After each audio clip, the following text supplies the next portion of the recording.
During my meetings with my students, they always tell me one important thing. Always they have this thing to say that I'm from vernacular medium and due to this I'm not able to speak. This is called as vernacular anxiety. And this anxiety stops many students, many corporate employees also, to communicate effectively and confidently. Now, I'll tell you what is vernacular anxiety and from where it comes and how to overcome this. A very interesting psychological factor which is always there when you're speaking in English and when you try to speak fluently.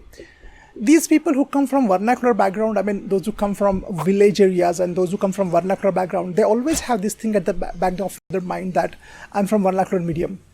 And this acts as a self-fulfilling prophecy. Now, what exactly I mean to say is this. See here, self-fulfilling prophecy means what? The people, these students who believe that their background is from vernacular, they are always doubtful about their English. They doubt their pronunciation, they doubt their sentence structure, grammar, everything.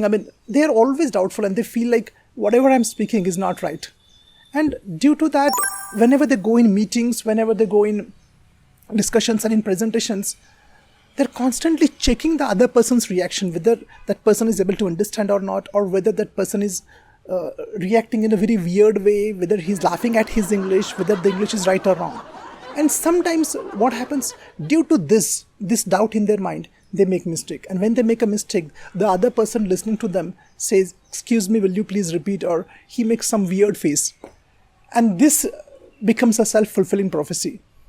Again, they believe that it's because of my vernacular background, I'm not able to communicate. Now, this is what stops vernacular students from communicating.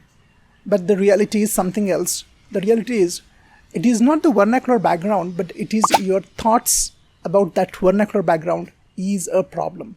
Now, those who have the vernacular background, they believe that, as I said, I'm from vernacular medium, therefore I'm not good. The reality is something else. The reality is, it's not the vernacular background, it's about your exposure and it's about the surrounding that develops your English.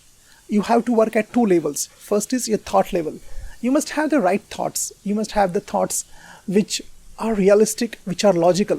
See here, even I'm from vernacular medium and I'm better in English. How can I do that? And there are many people around you who are from vernacular medium and they are very good in communication. So it's not your vernacular background that matters. What matters is, do you work on your communication? So first of all, you have to debate with the negative thought which you hold in your mind that it is the vernacular medium that is stopping me. That's not true. And second now, your behavior. Only changing your thoughts will not change anything. You have to change your behavior also. What I mean to say is this, you have to work on your habits first. If you improve and better your English habits, you will see a profound change in your English and in your confidence. This is behavior. And the second factor is equally important in behavior, that is, you have to constantly expose yourself to people who are fluent, who are very confident. You should just go and talk to them, speak with them, and don't avoid them. That's the key factor. I repeat again, two levels are there where we have to work on. First is the thought level, second is the behavior level. In the thought level, you have to look for the evidence. You have to look for the proof for your thought that I'm from vernacular medium, therefore I'm not good. It is not true. If you see the reality, there are many people from vernacular medium. They're excellent communicators. You can just find out and they'll tell you. And the best example is me. And second is the behavior. You have to change your actions. You have to work on yourself. And for that, you have to change your English habits. I have given a lot of English habits in my videos. You can see them.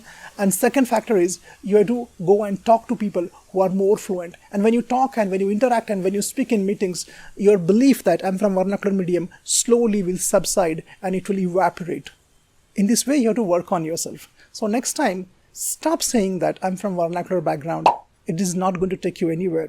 It is just going to stop you from your growth and from communicating in an effective way. Work on this and see how it works. It really works. It has worked for me and hundreds of my students. Take care. Bye-bye.